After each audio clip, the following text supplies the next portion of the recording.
Good afternoon, good morning, depending on where you are. Thank you for joining Deutsche Bank's Global Consumer Conference, hosted virtually this year, and today's session with Heineken.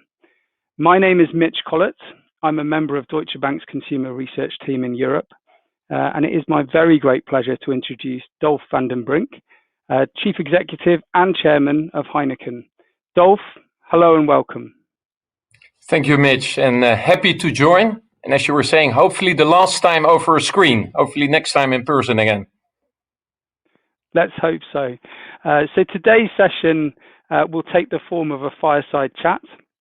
I have a long list of questions for Dolf, but we'd love to include questions from the floor. So you can post those via the webpage, and I will read them out as appropriate. They will be anonymous, so please don't be shy asking your questions. Dolf, just to get us started, you've been in the role just over a year. In that time, Evergreen and the Brewing the Better World 2030 plan have been launched. There's been a number of senior management changes. You've also had to battle a pandemic, which has caused unprecedented headwinds to the beer industry. So a lot to be getting on with. Perhaps just to get us started, can you talk through what's changed at Heineken, what's likely to change, and just as importantly, what's likely to stay the same? No, very good. Thanks, Mitch. Yeah, for sure, we and the organization has been quite busy over these last 12 months, an incredible roller coaster. As I've said before, we used as an organizing principle, navigate the crisis while building the future. We had to do both in equal measure. But for sure, my key concern was to make sure that we didn't over-focus on the here and now, and really we're very deliberate about building the future.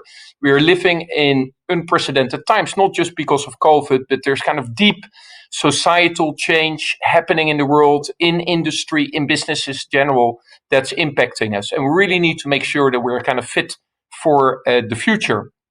And that's why we launched Evergreen, alongside indeed kind of a generational transition in senior leadership in the organization. I'm very happy with Harold van den Broek joining us a couple of days ago as our new CFO, thereby completing the leadership team going forward. And in Evergreen, to your question, it was really important to be very clear about what to keep, to preserve, to protect, and what to change. Because going into the pandemic, the organization had a lot of momentum. Jean-François, my predecessor, left the organization in a very good place with momentum. And it's good that we started out Evergreen on debating and having an engagement with the organization what to preserve. One thing that we're very proud of is our balanced global footprint. Our portfolio led by brand Heineken, the most international beer brand. Our OpCo-centric model, whereby the local GM and management team owns the P&L and is fully accountable to deliver the goals. Our culture, people-centric culture, where we try to combine a caring people-centric culture together with challenge and courage. And last but not least, as a family-controlled business, being able to take a longer-term view on key strategic topics. Now, there are also a couple of things that we realize that we really need to move on. And on footprint and portfolio, you're never done. You need to continuously invest in revitalizing, renewing that portfolio. And that's never a linear journey. That goes a little bit in ups and downs. So we're clearly living in a time where we need to be extra attentive at further strengthening the footprint and the portfolio. And becoming aware of some of the traditional boundaries that we have been drawing around the category and how to evolve them. We're also quite clear on productivity, and I think we will come to speak about that a bit more, but there's a real opportunity in that size. Digitizing and harmonizing our technology platforms, a big step up in sustainability responsibility, as you were saying. So there were kind of 4 or 5 key dimensions where we are clear on a step up that was being needed. And actually, I'm happy to say that on each one of them, there is traction. there's movement, there's actioning happening, although each one of them are long-term journeys. This is not a thing we do it for a year and then we move on. Evergreen is designed to provide kind of strategic clarity for at least a 3 to 5 year period. That's great. I guess having talked about something a bit more long-term, maybe we can move to something a bit more present. And the on-trade is beginning to reopen in many markets. Can you comment on what you're seeing on the ground in the on-trade channel in countries where governments have started to lift restrictions? How are consumers responding to those reopenings?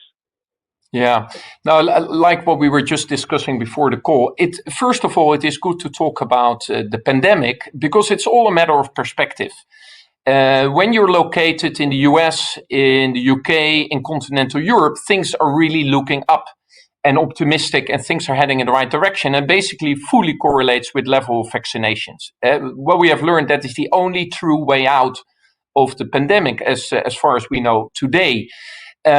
When you're now in South America, in India, parts of Southeast Asia, it looks very different. So we really see a tale of two stories happening, and it's drifting apart because some places we're really going back. Cambodia in full lockdown. Our brewery in Malaysia is shut down. Ho Chi Minh in Vietnam, super important market to us. A lot of lockdowns in the on-trade. Across South America, the pandemic is still spiking. So quite a lot of impact in general, and specifically on the on-trade there. Now, to your point, when you get to a point where the on-trade can being reopened, there's a couple of kind of factors that matter. First of all is your dependency on tourism and travel. So places like Egypt, Indonesia, parts of Southern Europe, as long as borders don't open, they will still be compromised even with local on-trade open. So that's kind of a first factor to take into account. Then what we saw across the states in the US, but also particularly in Europe, that countries first open the outdoor spaces of the on-trade before they open the indoor spaces, before they reopen big events. And there's kind of three parts to that. On top of that, the opening hours are quite material, and the social distancing rules. So there's kind of 4 or 5 factors that count.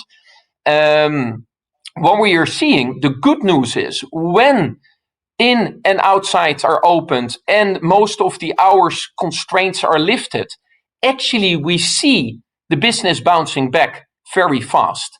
The truth is that there's not that many countries where it is all opened up. It is really going in stages. End of May, still half of Europe, the indoor spaces were closed.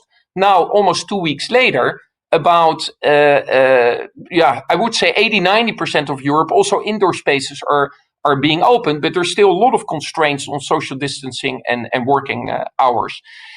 So it's very hard to say. A lot of people are pressing us, give us a number, etc. It really depends on those different elements. One thing that we're seeing on top of, it's becoming very weather sensitive. In the best of times, beer is a rather weather dependent industry in particular geographies in the world. But now with such a reliance on outdoor spaces, you become very reliant on weather. So late May, early June was not good. It was really bad weather in good portions of Europe. Now the last 1-2 weeks have been fantastic from that point of view. So just to give you a sense of some of the flavors, the good thing is that when conditions, are favorable, the human desire to reconnect, to connect over a beer, to connect over a meal is universal of all times and has not been compromised. So mid-long term, we remain very optimistic, but in the short term, it will be still that story of 2 steps forward, 1 back, and a tale of 2 stories in the sense of this bifurcation that we're seeing across the world. I guess in the context of that bifurcation, this next question is slightly harder, and perhaps you've partially answered it there, but I'll ask it anyway.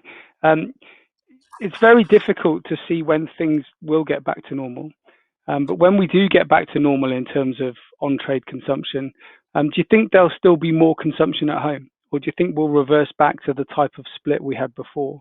And how long do you think it takes for things to get back to normal in terms of people going back to the on-trade? Really hard to say. It depends on occasions, I guess. We have been learning now new language around the dry on-trade and the wet on-trade. So what you see is the dry on-trade, restaurants, that comes back the quickest. And I'm pretty confident that will come fully back to pre-COVID levels. Then the wet on-trade, bars, more moving into nightlife, probably there's more hesitancy. It will take time before consumers are fully comfortable again to engage in crowded places, indoors, nightclubs, discotheques, large events. So I think it will take time. It won't be, okay, we are vaccinated. It immediately, all different on-trade occasions will completely bounce back. Your question around the off-trade, I think you're starting to see in the US now, as we are lapsing it and the on-trade is reopening, that some of the off-trade is reversing. Now, will it be a net gain? It's a good question. And the optimistic version, if we want to see the glass half full, as we like as brewers, you may regain the on-trade occasions, but some of these more newer occasions, maybe moments where people in the past didn't drink a beer or differently at home, and maybe they have regained that habit. So let's see. But it's too early to kind of make any definite statements on it. Understood. Maybe Dolf, if I may, can I ask about other categories? So on the 18th of May, Heineken announced it was having talks with Distel. I appreciate it's probably a very difficult topic for you to comment on directly, but perhaps more broadly, can you comment on other alcoholic beverages and perhaps the value you might see in spirits, wine, or RTDs across your global footprint? Yeah, no, and appreciate the understanding. Of course, I can't comment specifically on the South Africa situation. Maybe first good to highlight that, yes, we are a beer company, but we're selling a lot of ciders. We're selling a lot of ready-to-drinks. We're selling a lot of malt drinks. We're selling a lot of soft drinks. So in many ways, we and others have been multi-beverage companies for a long time. But what you're looking for is kind of complementarity in route to market, complementarity in channel, pack mix, and what have you. And we see that trend accelerating with all the innovation coming out of the US and how that's slowly but surely spilling over to the world. And as I was saying, part of Evergreen was also becoming aware of some of our mental models, and that us defining ourselves as craftsmen, with such a passion and pride for brewing and beer, that it gave a little bit of a blind spot on some of these new things that are happening. And ultimately, what matters is the consumer perspective. Clearly, the consumers are looking for those lower carb propositions that yet have alcohol, that are slightly sweeter in taste, lower, more accessible flavor and taste profiles. And it would be to our own detriment not looking into that. So yes, we are really, considering how to evolve our portfolio. People have spoken about the great convergence, the blurring of categories. Yes, we are seeing the same things. But at the same time, it's important not to be too dogmatic either way, because there's still so much growth in core beer. And there's still so much innovation and renewal you can do within core beer. Look at our trends in places from Vietnam to South Africa to Brazil. So it is really end-to-end. And I guess that is the best way we are reflecting on it right now. Okay, that makes a lot of sense. Maybe if we can dig into Evergreen. So you're targeting 2 billion euros of savings, which is a big absolute number and a big proportion of your cost base. At the same time, you're targeting a 2023 margin of 17% at the EBIT level. I appreciate there's a lot of puts and takes, not least whether everything returns to normal. But perhaps can you talk about that 17% EBIT margin target in the context of those savings and your need to reinvest? Yeah. And I'm repeating myself a little bit from what we shared back in February. There's a couple of drivers for doing this. First and foremost, due to what's portrayed the last 12, 18 months, we have been hit by probably the largest amount of transactional effects that we have seen in a while. Now there's accelerating input cost inflation. While due to COVID, particular channel mix was dampening our ability to have compensation in pricing. And we just want to provide ourselves with a good dose of self-help to kind of make sure that those factors don't impact our margin.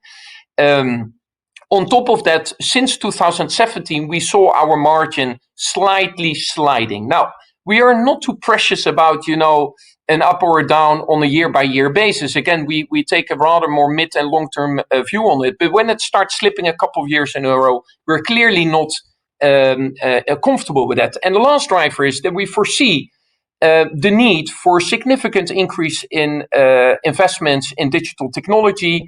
We really want to make sure that our commercial spend bounces back to at least pre-COVID levels. So put that all together. And then the last thing is that we really subscribe to the notion of operating leverage. Again, due to an acquisition or unforeseen impact in one country or another, you may have a year here or there, but structurally, we subscribe to the importance of having operating leverage. Now, that's why we committed to the 2 billion, but more importantly, is committing to really building that cost-conscious capability and culture, which is something that the external world had their doubts about, but also I recognize it internally, that the mindset was a little bit like, okay, I give you growth or I give you bottom line, but not the two at the same time. Now, that can't be true. We know, and I know that we need to deliver both. And for me, the 2 billion commitment is a fantastic way of starting to build that continuous cost capability. An important element there, which was hard and painful, but it was that organizational redesign, which we basically have completed by now, impacting around 8,000 FTE, around 350 million euro of direct productivity gains on our personnel cost. But that was just the beginning. Now we really need to make sure we deliver the commitment, but more importantly, that we build this capability.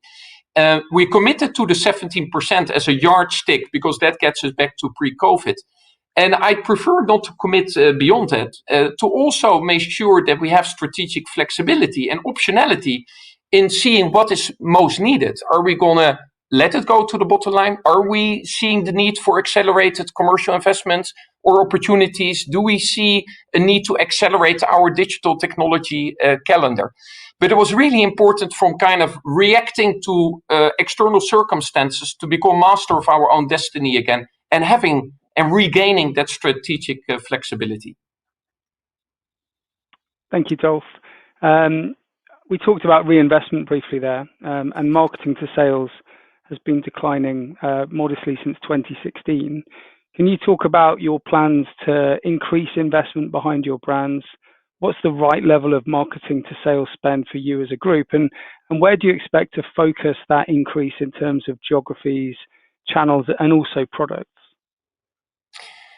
It's an easy question. It's a hard to answer precisely because we don't know. The commitment that we're making is to make sure that we deliver the 17% margin 23 at equal ATL BTL, because we don't want to get there by reducing ATL BTL. And we are seeing actually one of the three key sources of productivity gains is actually on the ATL BTL spend. Our regional presidents, our chief commerce, they're really making courageous, tough choices. Really more focus and clearer prioritization, freeing up a lot of resources that we are committing to fully reinvest. That is one. Secondly, we need to be careful with the numbers because the IFRS reset in 2016 actually knocked off 150 basis points. But what is true that from 2017, every year the percentage was going down a little bit, similar to operating margin, and that we don't like.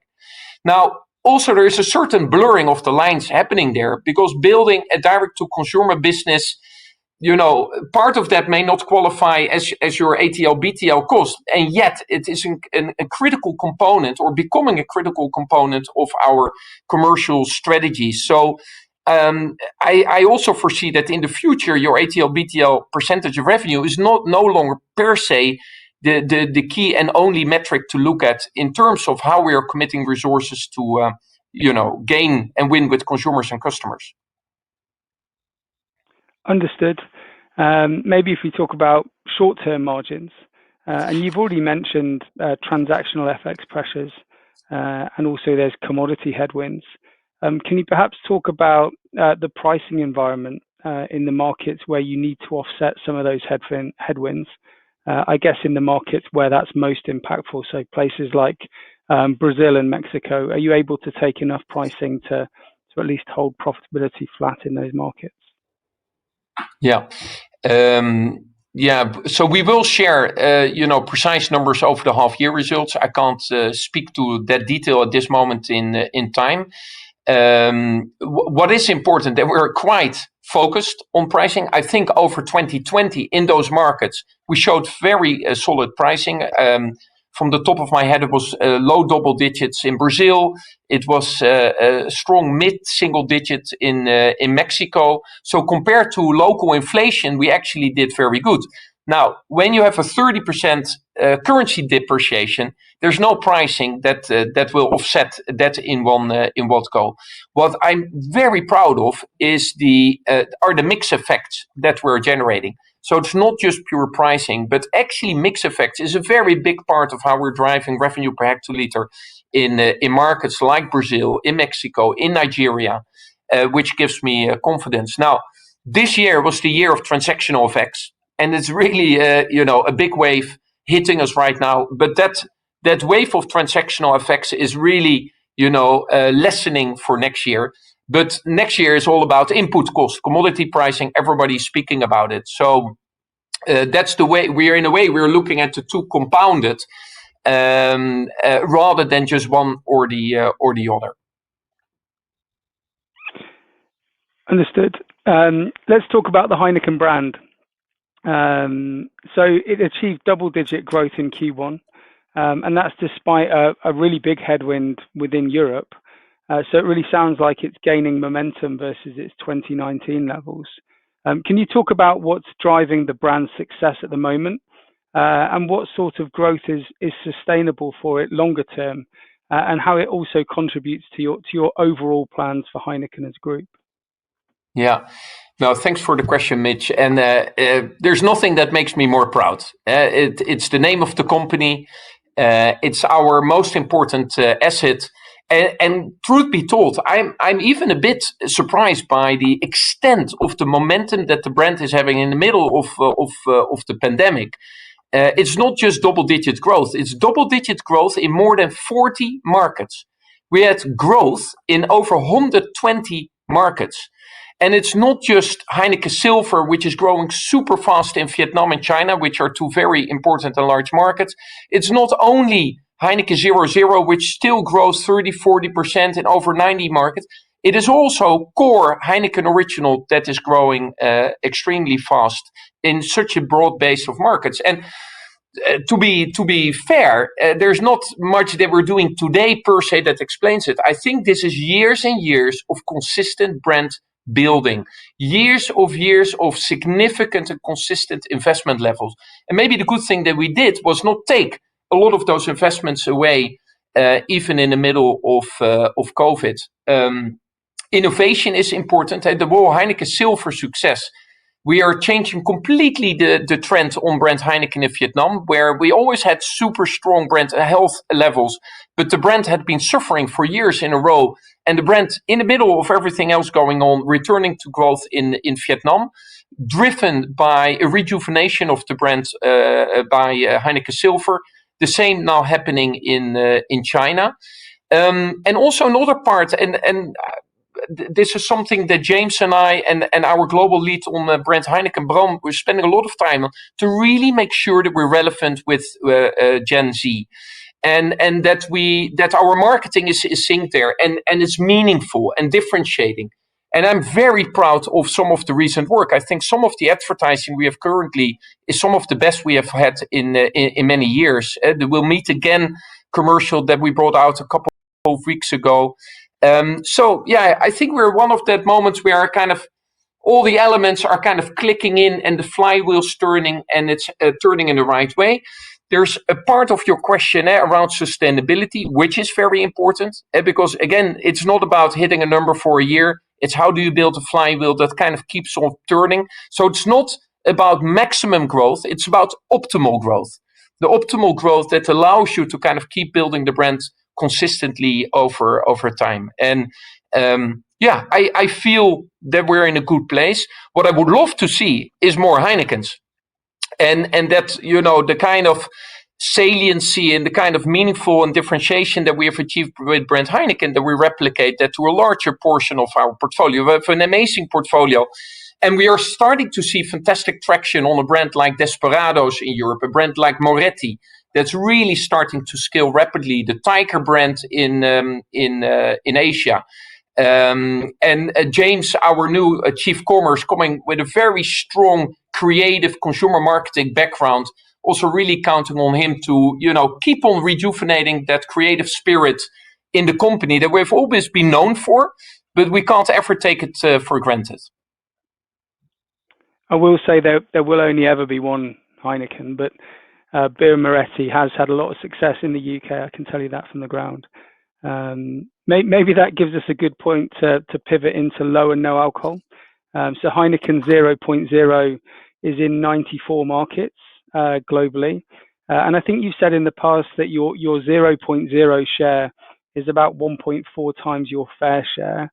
How is low and no alcohol beer allowing you to target new occasions and new consumers? And given the price positioning and the lack of excise, can you talk about how the EBIT per hectolitre opportunity benefits you as a group? Very good. Now, clearly we are very bullish about the 0.0 segment. Credit to those who came before me. When back in 2016, when new technology, and believe it or not, beer is 9,000 years old, but we're still kind of learning new ways. And finally, we cracked the taste, because 0.0 is a very old idea that never got traction because it simply didn't taste well. And, in that sense, beer industry is not that complex. You need great tasting product. And I think the minute we cracked the taste, put it on brand Heineken, took it globally, put 25% of our global spend behind, you saw it gain traction very rapidly. 94 countries, as you were saying, double-digit growth in all relevant markets. And it's not just in Northwestern Europe and North America. Brazil is our largest 0.0 market now, Mexico, Russia. So we see a lot of traction. Now, the value proposition is very attractive because it's relatively low carb, a natural product, balanced, more adult taste.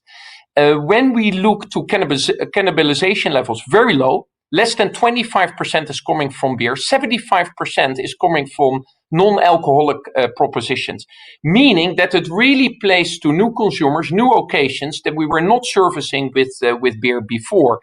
And it's a little bit of a trajectory. You kind of start with your lapsed drinkers who stop drinking beer for a reason or another, and you provide a solution. It is existing beer drinkers, but for new occasions where they were not drinking beer, like lunch or work occasions.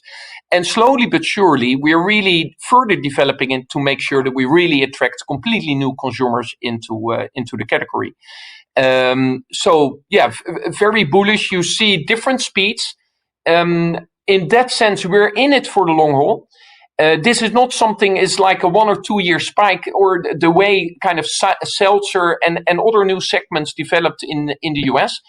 I really believe this is going to be a 10, 20 year journey, whereby steadily this will develop and go up. The high water mark is a market like Spain, where it's already 10% of the beer market.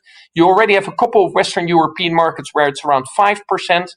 So that gives you a sense of how big this potentially could become. And once again, as Heineken, this is where we really, planted a flag. We want to lead. We have been leading in this sense, but we really want to make sure that we stay on the forefoot in this segment for many years to come. That's great. We've touched on Brazil, but can we go back there? It's been a very important growth driver for the group since you acquired Kirin Brazil in 2017. Arguably, it's been a contributor to why margin progression hasn't been as strong as it could have been because of your success in that market. But I'd love to understand a bit more about your decision to retain a dual route to market within Brazil, with Heineken and Amstel distributed by yourselves, but some of your other brands distributed by the Coca-Cola system. From the outside, it would appear that there are some puts and takes. So clearly that wouldn't be the most efficient structure to get your products to consumers. But I gather it gives you some benefits as well. So can you talk about that dual route to market structure within Brazil? Yeah. First of all, indeed, Brazil is very, very important. In size, in volume, it's our largest market globally. Very, very proud of our team on the ground that has been leading their operation for these last couple of years. Tremendous growth. And the most important thing, a fundamental rebalancing of the portfolio. Back in 2016, 90% of the portfolio was economy. Last year, it dropped to 50%. And now in the first 3-4 months of the year, we're almost 60% mainstream and premium.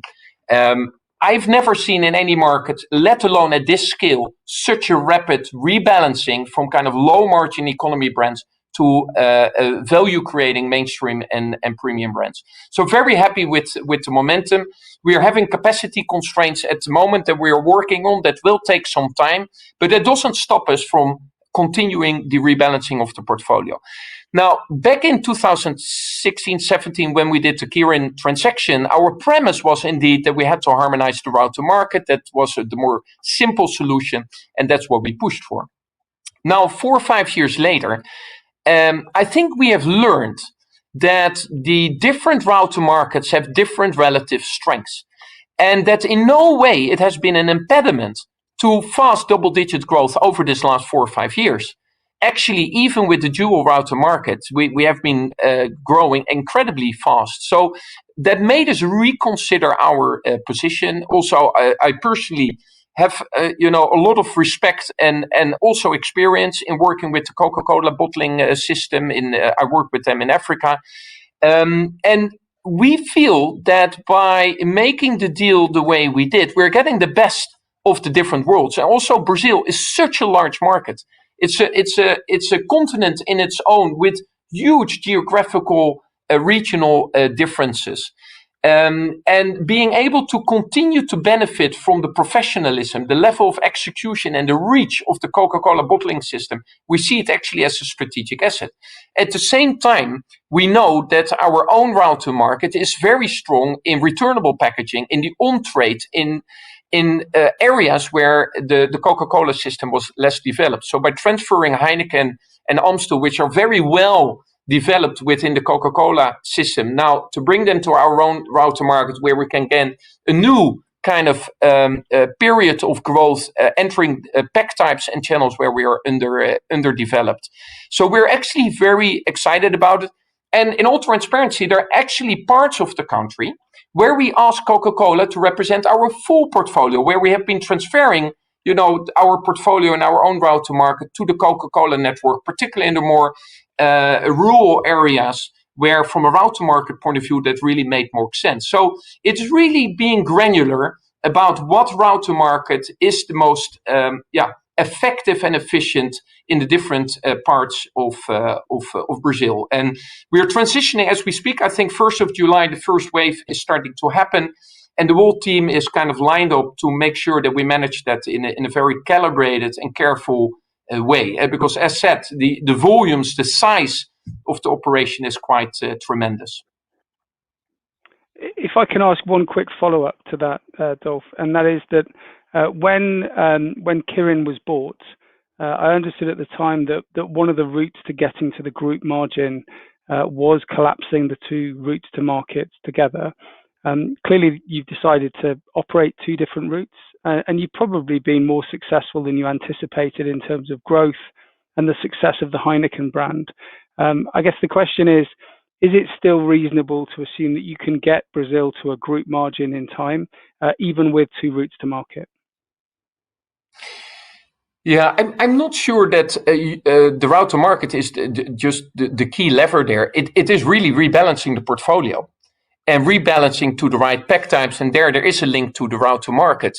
That's a much bigger driver. And a 30% devaluation has set us back in that sense. But again, we have this benefit of generating massive positive mix effects on our revenue per hectoliter, which allows us to offset part of the devaluation.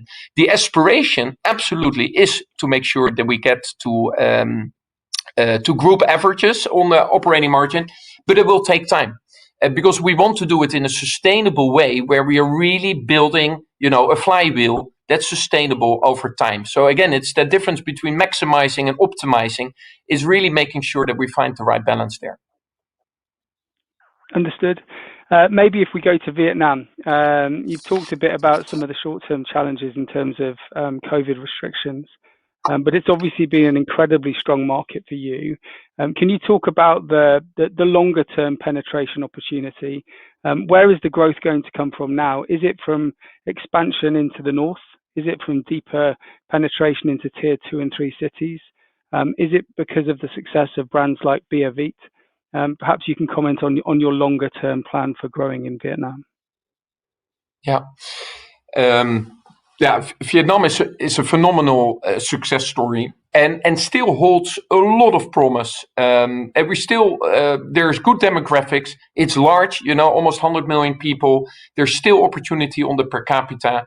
And I think the way the team has been going about it is really in building the business in stages. It started with more premium propositions like Heineken and Tiger in urban areas. Then at some point we started to take those premium propositions more to the rural areas.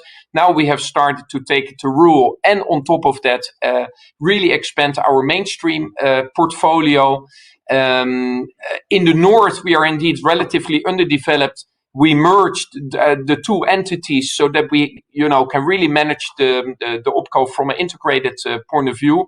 So we're still quite clear about sources of growth in the north, in rural areas, in a mainstream segment. But then on premium in urban, we are not taking anything for granted. A brand like Tiger Crystal, which is a more sessionable variant of Tiger Original, was very well developed in the north, actually still underdeveloped in the south. So we're getting a lot of growth on Tiger Crystal in the south. The before mentioned Heineken Silver, first developed and launched in Vietnam, completely changing the dynamic on brand Heineken. So the beauty of Vietnam is that we're still seeing traction on our premium side of the portfolio. There's a lot of growth in the rural areas. There's a lot of growth in the mainstream where we have rural propositions or regional propositions like Bivina and La Rue. And now we are launching this more national proposition, Bia Viet. And there still remains a big opportunity in the north. Short term, a bit concerning because there are new outbreaks of COVID. For us, very important, Ho Chi Minh City now really being impacted. On-trade is over 40, almost 50% of the business. So short term, concerning. Vaccination levels still very low. So I'm a bit concerned for the near term, but mid and long term we remain very optimistic and bullish on Vietnam, and we will always continue to invest and make sure we lead to growth there. Thank you, Dolf. Staying in Asia, but moving to China. Can you talk about your success there, your relationship with CRB? I understand it's now a top 5 market for the Heineken brand, and you've already talked briefly about Heineken Silver. So can you give us an update on China and your longer term aspirations for that market?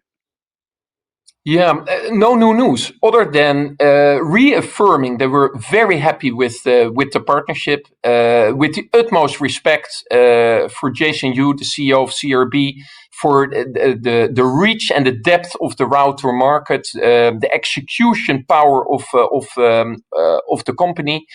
And it's amazing how they've been embracing brand Heineken, the way they handled the Heineken Silver launch. They now launched Amstel in the affordable premium segment. Again, we don't look at this on a month-by-month, year-to-year basis. This is a bet for the next 10 years, whereby, it's amazing to see the traction and the growth that we're getting on brand Heineken. And we are trying to find the right balance between fast availability distribution growth and rate of sale growth. And therefore, once again, it's making sure that we don't maximize growth, but find the optimal growth, which is sustainable and really generates a growth engine for many years to come. But from what I'm seeing and what I know, all lights are on green. Okay, that's great.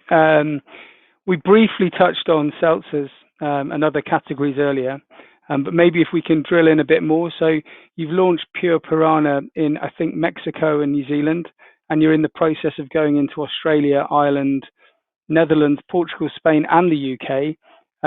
What did you learn about seltzers in the markets where you've already launched? And how confident are you that seltzers will be accretive to your business in the markets where you're launching it so far? Yeah. Now, we should not forget that it took 3-4 years in the US before it crossed, 2% of the beer market. Today, it's, I believe, 10%. So these things are never linear. They kind of develop in a kind of exponential way. So what we're seeing is it's still very small. And we're very happy to lead the new emerging category in New Zealand. We moved very fast. We were first mover with Pure Piranha and Club Setter. In Mexico, we moved very, very fast. But truth be told, the segment is still very small. And that's understandable. That will take time. The word seltzer, we are learning, is a very familiar word for the American consumer. But in a lot of kind of other markets, people don't have a direct understanding of the word.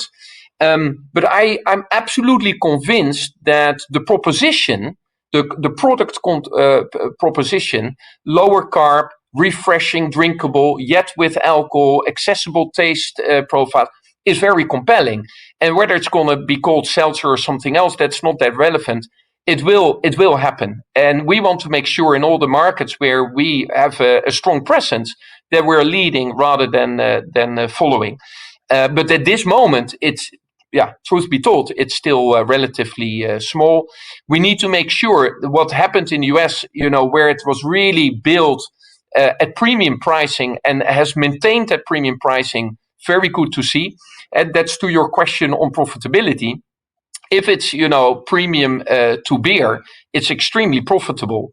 Concerning to see in some markets here in Europe where you get a lot of kind of small players entering the market, doing funky things whereby, the price level is settling potentially at a too low level.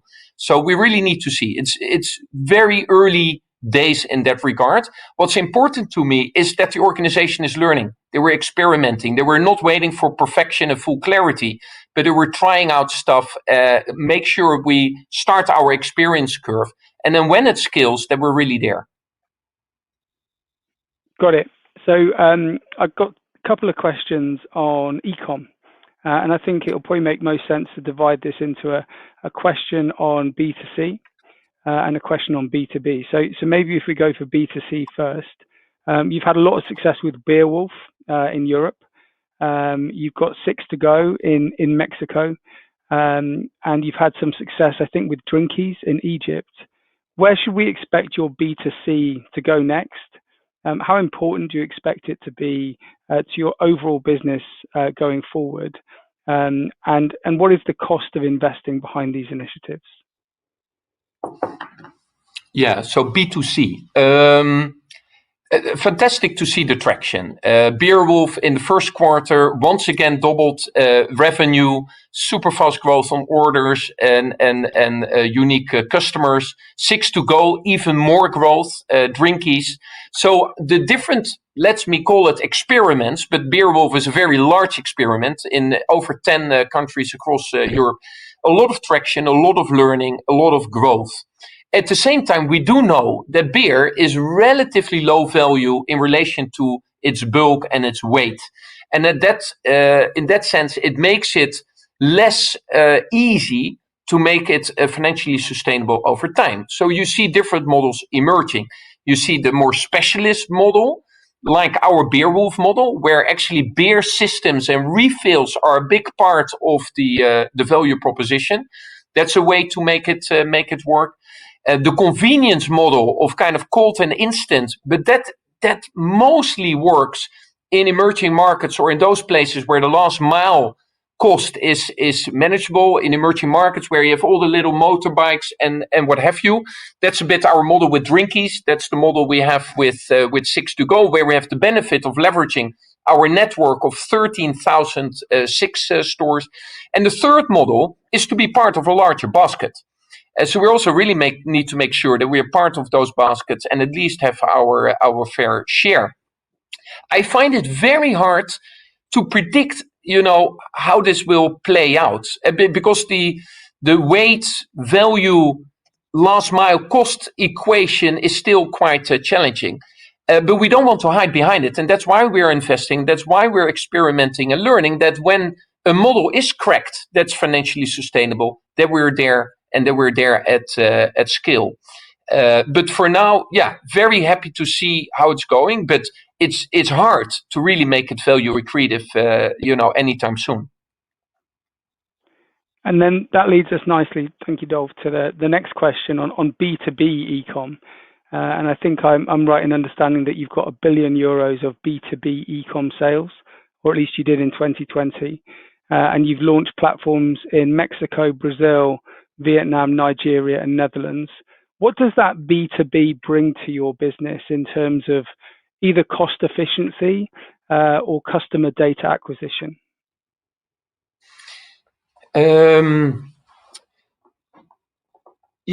Multiple things. I remember when I was in Mexico that the NPS, the Net Promoter Score we got on our telesales was actually higher than we were getting on our pre-sales, where a person was walking into a store, which was very counterintuitive because you always assumed that the highest quality engagement with the customers was somebody walking in the door. And actually, from a convenience point of view, a lot of our customers appreciated the efficiency, the predictability, the reliability of our telesales. And the next thing is digitizing this connection, where you can even provide more value-added services that generate value from the perspective of customers. And what we are seeing is that those NPS on our digital interfaces is fast growing and starting to overtake telesales and your pre-sales structure. Obviously, apart from generating value for your customers on stock management, on credit management, on convenience,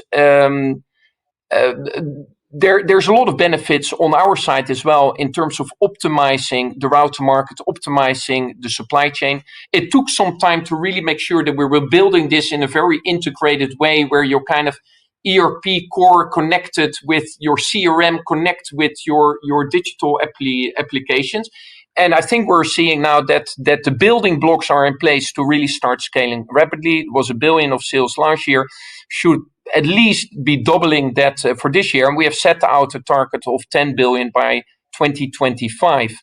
But rather than just be obsessed with that ballpark number, it's really making sure we learn fast and indeed make sure that those NPS scores really grow rapidly to make sure this is really value enhancing for our customers. Because in the end of the day, that is the key driver that will determine whether a customer will be using your platform or rather somebody else's platform. And in that sense, we are still learning in what geographies does it make sense to build this yourself or build this together with others or simply to be part of somebody else's platform. We are still, I think, in early stages of the learning curve on this. But once again, we're fully committed. We are putting significant resources behind it, but not somewhere in a head office, but really very close to consumers and customers in those lead and large-scale operating companies like Mexico, Brazil, Vietnam, Nigeria. We didn't pick the small ones. We picked the big ones where, we could scale the fastest. Dolf, I would love to ask you more, but we're 5 minutes over the allotted time. I've kept you longer than I should have, which means it just gives me an opportunity to say very briefly that I think you've given us a huge amount to think about. I really appreciate the depth and the detail. And on behalf of Deutsche Bank, but more importantly, on behalf of everybody listening, thank you very much for your time. Thank you, everyone, for joining us. And I hope to be able to see you in person sometime soon. Thank you. Absolutely. Thanks, Mitch. Take care.